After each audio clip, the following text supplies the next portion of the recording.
Before I take this sheet off, I want to once again take the opportunity to say thank you to everybody that has supported us. Thank you so much to the team that built this. Please don't get the impression that I built this, because I didn't build it.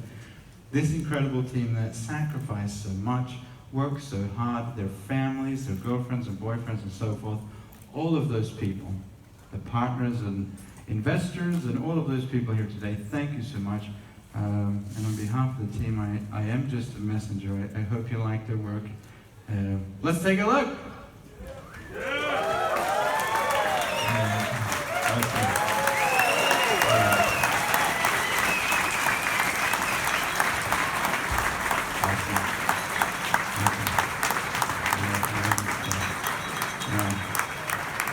So there was a lot of work that went into this, and we overcame a lot of challenges.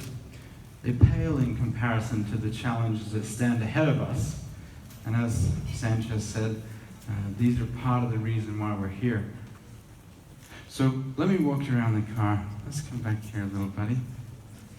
So first of all, we start with our storage system. Of course, this is the two-seater model designed primarily for commuters or the second family car if you commute a lot, or perhaps millennials or someone like me. I would love to have an electric car.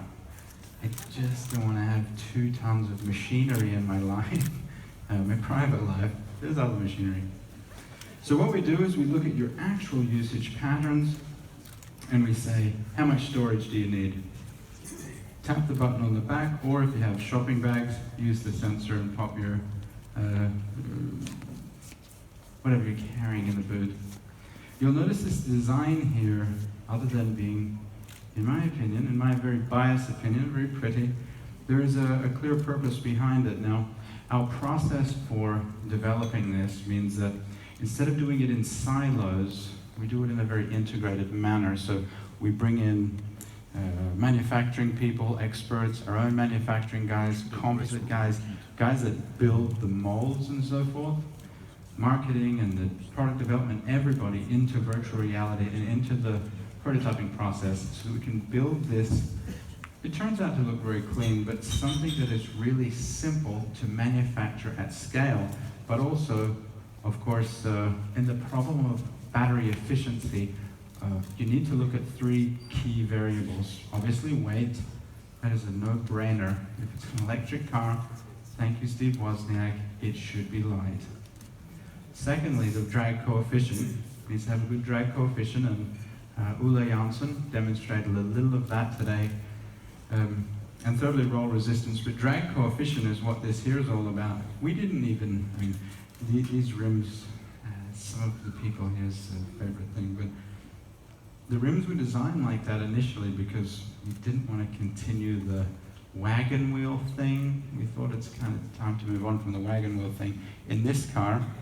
And then along the way we found some research that said a bunch of other car companies have already tested this, and the drag coefficient is much better. It gets you a lot more range. So we thought, great, we'll put it in the car. Makes sense. Customizable headlights. You charge in the port at the front here. That's where you're charging if you need to ever do that, and we're going to design it so that hopefully you won't. You can see 2 holes here for the cameras, or 2 glass discs. In the production model, you won't see that. This is not the production model, obviously.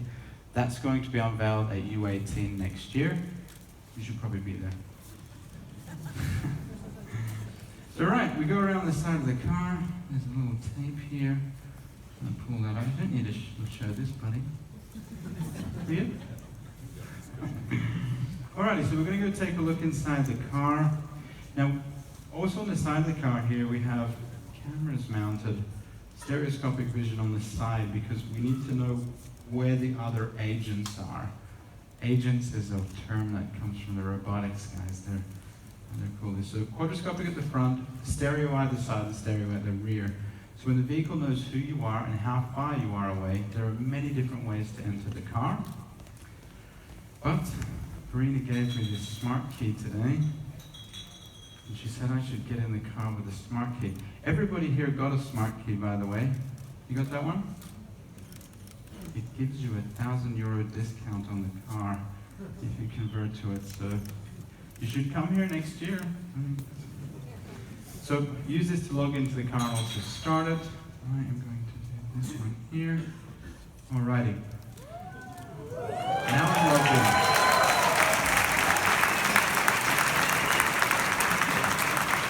We worked a long time on the way the door opens.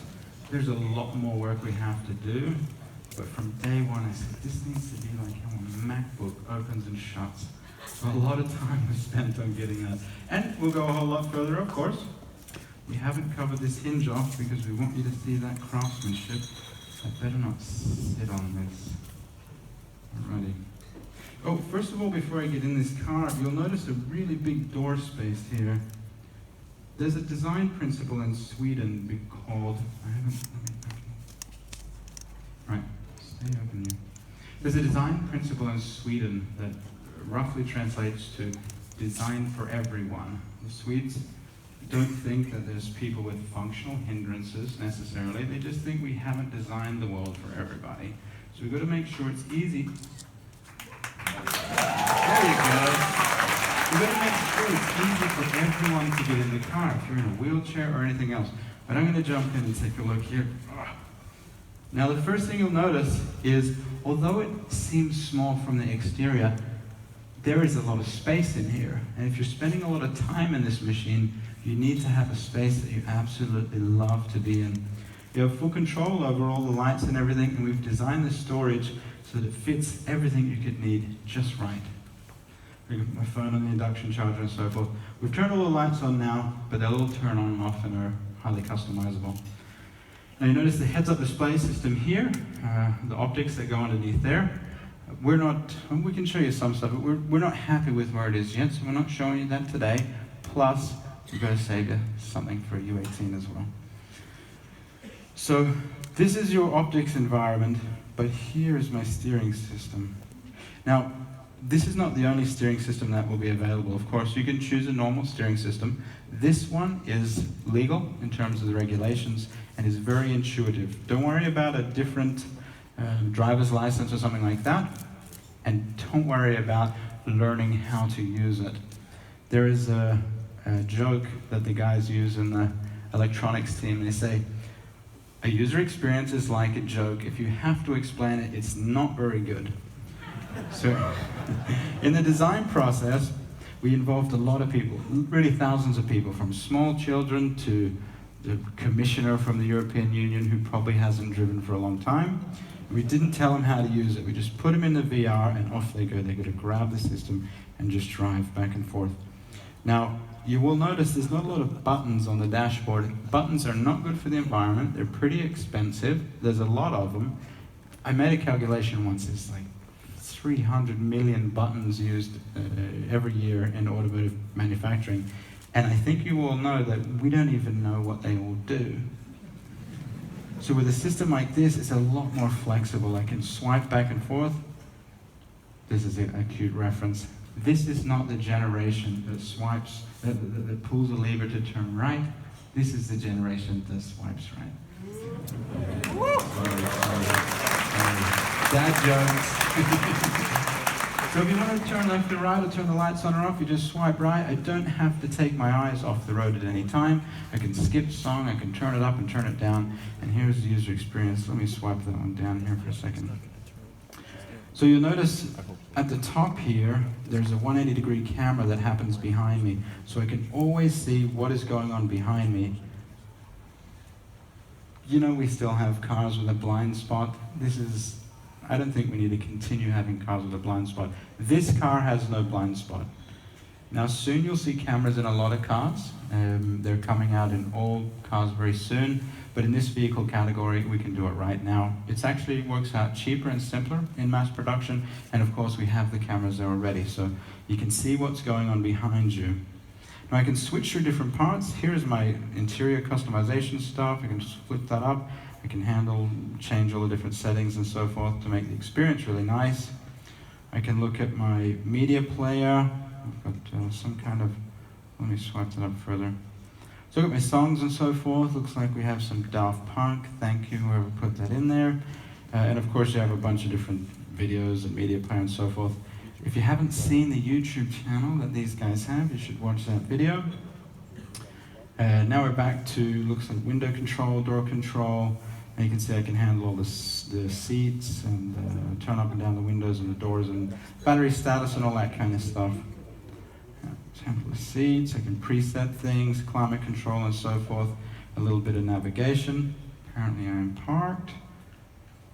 And you can notice it's grabbing stuff out of my calendars here. I have a dinner at Rackle. Them guys are some of our investors. Thank you guys in Lund. I can press that and it navigates me straight there. Now, there's a lot of guys working on our user experience for a lot of years, but one of the things that Boo said to me, and I promised I would say it, this is going to get a whole lot better. I think it's pretty good, but we're just going to keep developing it over time.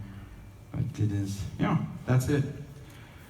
So, as you can notice here, a lot of the speakers and everything are housed behind this ring. The ring and the high shoulder line really gives you a feeling of safety because you're sitting right inside there. Oh, you press the door. Yeah, watch out for that door press, buddy. It's a touch sensor. So we sit inside here. You'll notice plenty of space in the room in the back. There's a USB charger. If you're sitting in the rear, you have a lot of visibility. And the first thing you'll notice when you drive this car is, other than the space, there's a huge amount of visibility. You have these great big pillars here that really make you feel safe. But there's a lot of space and visibility. And I'm not the tallest guy here. I'm all right, but I'm going to get someone taller than me. I need somebody taller. Hey, I'm 2 meters. Sure. Where's rear sleeve? Only the engineers said they're allowed inside. Where's Johan rear sleeve? Here you go. Have a go with this guy. He's a Viking. This is a Viking. Get up here, buddy. Plus, he built this, so you should be able to jump in there. No, I'm in the front. Jump in the front. There you go. You fit in there all right, buddy? How's the space above your head? You know, one of our first investors is this really, really tall, giant guy, and he said, the only reason he's British, the only reason I can afford to invest in you is because I couldn't fit in a Tesla. No shots fired. He's just a big guy. And he said, can you make sure I can fit into a car? Awesome, buddy. Jump out. Look at this guy. He's a Viking. I'm really glad I wasn't living in Sweden 1,000 years ago. This guy might have come charging through your barn door. I'll leave this open so you guys can take a look inside. We have a lot of people that want to see it.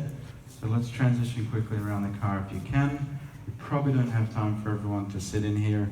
The ushers will help you out. Take a look. But you'll all get a chance to drive it also next year. Take a look. There you go. The 5-seater is going to have a suicide door here, what's called a suicide door. It opens out like this, similar to a BMW i3. So there you go. That's our evaluation prototype number 1. We have a lot of development work to do on this vehicle, certainly to get the product to a state where we think it's perfect, and certainly to get that into mass production in the most lean and effective manner, in which we can make the price good for everybody and pass that value on to you. Of course, in the form of a decent price.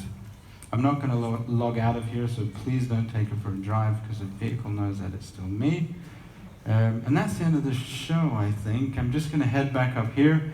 I guess it's the last chance before we go and have a beer to really celebrate this moment. Once again, thank you, everybody. As said, incredible challenges were overcome by this team to get here, to build this vehicle and a couple of other vehicles that you're going to see soon. There's probably another one out the back there after, if you don't have time, if there's too big a crowd here, and also certainly one on VR. The challenges that lay ahead of us are incredibly important as well, incredibly large challenges, enough to make you feel sick in the stomach, and that's the kind of thing that I love, and certainly this team. So why don't we get the whole team up in here so that they can enjoy this experience as well. Come on.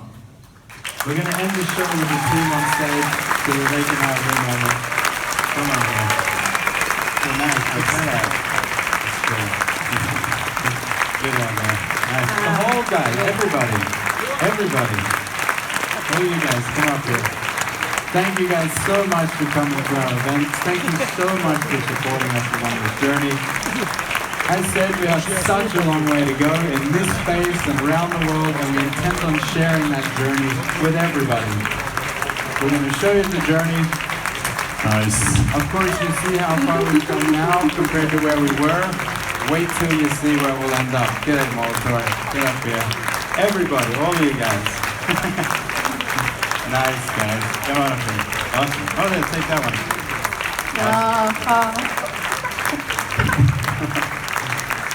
Nice.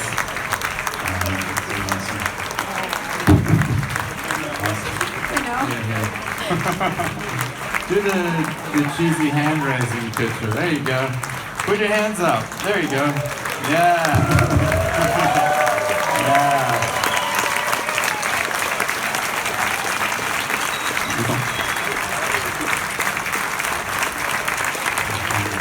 So guys, thank you Lewis, thank you all. This